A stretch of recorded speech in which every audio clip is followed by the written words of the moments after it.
Fala perdidos, beleza? Sejam bem-vindos a mais um vídeo do Perda Total, mais uma semana aqui pra vocês. E o assunto de hoje é um assunto que tá na onda, tá na moda, tá todo mundo falando, que é carro popular. Será que os carros populares vão voltar ao nosso mercado? Mas antes da gente entrar nessa discussão, cara, já se inscreve aí, deixa o like no vídeo, comenta o que você quiser comentar, ativa o sininho para receber as notificações dos próximos vídeos. Todos os links das redes sociais do Perda Total estão aí na descrição, vai lá e segue tudo para você não perder nada do que rola por aqui. Bom, de alguns anos para cá, a gente tem visto cada vez mais os carros populares, os carros de entrada 1.0, sem ar-condicionado, sem som, sem rádio, sem nada, saindo de linha e dando lugar a carros mais modernos, mais bem equipados e, por consequência, mais caros. E aí agora, abril de 2023, a gente chegou num ponto que o carro mais barato do Brasil custa seus quase 70 mil reais. Então, para tentar movimentar um mercado que está extremamente frio, vendendo muito pouco,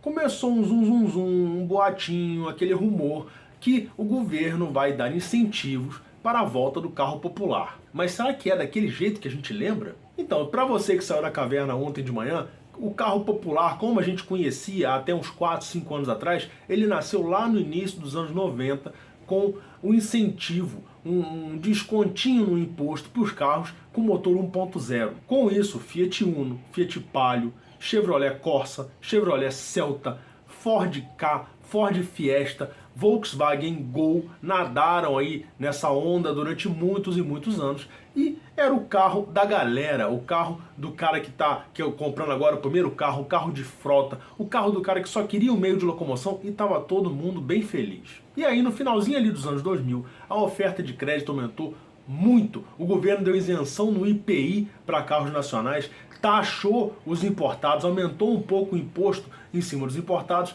e o Brasil, a economia estava legal. Com isso, cara, o nosso mercado ficou quase parelho com os grandes mercados do mundo, principalmente da Europa. E aí o carro popular meio que perdeu o sentido, porque você tinha como se fosse hoje um carro de 60 mil reais peladão, ou o mesmo carro de 65, 70, 72 mil reais com motor turbo, com uma série de acessórios. Um mercado acostumado a ter poucas opções, um mercado que não alimenta a diversidade como o nosso, o que ele fez? Matou os carros populares. E aí as montadoras cada vez mais foram apostando em lançamentos premium, lançamentos bem mais caros, ao ponto da Ford parar de fabricar no Brasil o Ka e o EcoSport e apostar só em carros completamente importados, em carros acima de 200 mil reais. E se você olhar só para os números, o negócio da Ford não foi ruim não. Afinal de contas, cara, você não tem o custo de fábrica, você não tem a mão de obra que uma fábrica demanda, você não precisa ter uma série de coisas e você ganha muito mais por unidade vendida. O problema é que essa balança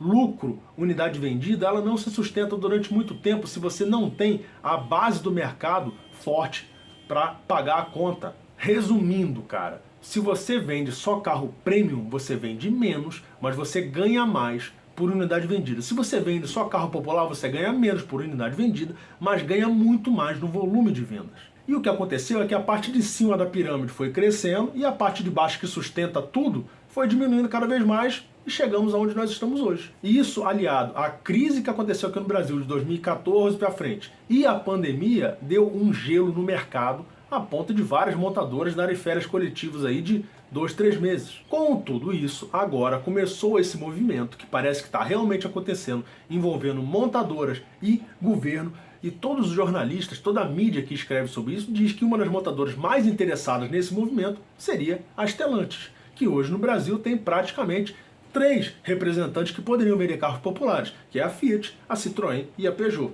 Mas como que seria esse novo carro popular? O que a gente pode esperar se isso realmente sair do papel? Cara, o que a gente encontrou de informação surpreendente é o seguinte: lógico, eles seriam frutos de incentivos do governo, não tem como você baratear um carro mais do que 5, 6 mil reais, só com a montadora tirando central multimídia e apetrechos eletrônicos, tá? E esse incentivo ele viria em troca de alguma coisa, lógico. E o que seria principalmente essa coisa? Motores consumindo só etanol. Nossa, que doideira! Voltamos ao tempo do pró-álcool. Pode-se dizer que sim, cara, mas por um motivo diferente. Aquela época foi a crise do petróleo. Agora é a possibilidade de classificar toda essa brincadeira como um incentivo à energia verde. Algumas pessoas até apostam que o nome desse novo carro popular não vai ser carro popular, vai ser carro verde. Isso porque os motores que consomem etanol poluem menos do que os motores que consomem gasolina, diesel e afins. Os especialistas que estão estudando todo esse assunto estimam que esse novo carro popular ou carro verde deve custar entre 50 e 60 mil reais, e é bem provável que em um primeiro momento, tudo isso saindo no papel, a gente tenha exatamente os mesmos modelos peladões, pé de boi. Quem que seria? A Argo, C3, Peugeot 208. Isso falando da Stellantis. A Chevrolet poderia pegar um Onix e pelar ele o que fosse e colocar o motor 1.0 aspirado, só etanol, para classificar o carro nessa faixa. Mas e para um médio longo prazo? Qual que é o impacto que isso vai ter no mercado brasileiro? Cara, é muito difícil dizer isso, porque, como a gente sempre fala aqui, principalmente quando se fala de preço, tudo passa pela questão econômica, não é só a situação automotiva. E todo o resto, desenvolvimento de indústria, evolução do mercado, passa por como o mercado recebe esse carro, que está ligado diretamente ao preço. Mas aqui no Perda Total nós somos otimistas, a gente tenta enxergar sempre o melhor lado, mesmo que ele não exista. Então o que eu acredito que vai acabar acontecendo se a coisa se desenhar como realmente está aparecendo, cara? Bom, passar esse primeiro momento, onde as montadoras vão pegar os carros que já estão à venda, pelar, adaptar as novas regras e vender eles mais baratos, eu acredito que a gente volte a ter produtos nacionais projetados e fabricados em cima de carros europeus, americanos, asiáticos. Além disso, é bem provável que a gente volte a ter produtos nacionais bem mais antigos do que no resto do mundo. Alguns exemplos que aconteceram no passado, quando a gente olha para carro popular. O Fiat Uno brasileiro não é igual ao Fiat Uno europeu, porque o Fiat Uno europeu tem a suspensão traseira por eixo de torção. O Fiat Uno nacional tem a suspensão traseira do Fiat 147. Por que isso? Nacionalização econômica. Um outro exemplo muito bom, o Celta. O Celta foi fruto de um projeto enorme da General Motors na época, chamado de Blue Macau ou Arara Azul, aonde qual era o foco desse projeto? Fazer um carro abaixo de 10 mil reais naquela época. Então eles pegaram o Corsa, aquele primeiro Corsa que vieram para o Brasil, desenvolveram um novo carro em cima daquele chassi, daquele projeto, com tudo que pudesse ser o mais barato possível, e lançaram o Celta. Então, se isso vingar, se esse carro verde vender, se o mercado comprar essa ideia, é bem provável que a gente volte a ter esse tipo de produto abrasileirado. Num outro cenário que aí já é uma bicuda muito mais longa, se isso der muito certo, se o volume de vendas aumentar bem, é bem provável que esse carro verde dê uma escaladinha e chegue a sedãs maiores, minivans, até SUVs.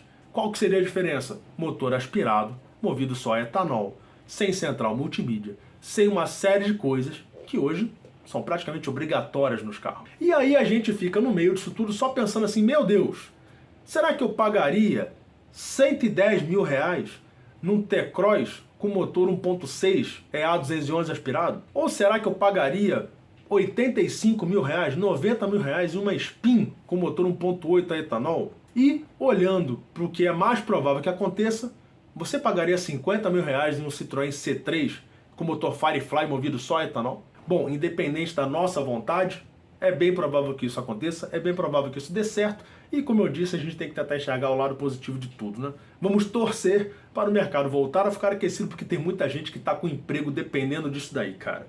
Bom, espero que vocês tenham gostado do vídeo, deixa aí no comentário o que você achou, qual que é a sua opinião, o que você acha que vai acontecer, o que você acha que não vai acontecer, se você acha isso absurdo, ou se você acha isso uma ideia genial. Conta pra gente, beleza? Aproveita, se inscreve no canal, dá o like no vídeo, segue a gente em todas as redes sociais, os links estão aí embaixo, beleza? Pra você não perder nada do que rola por aqui, cara. E até a próxima semana com mais um videozinho. Valeu, galera.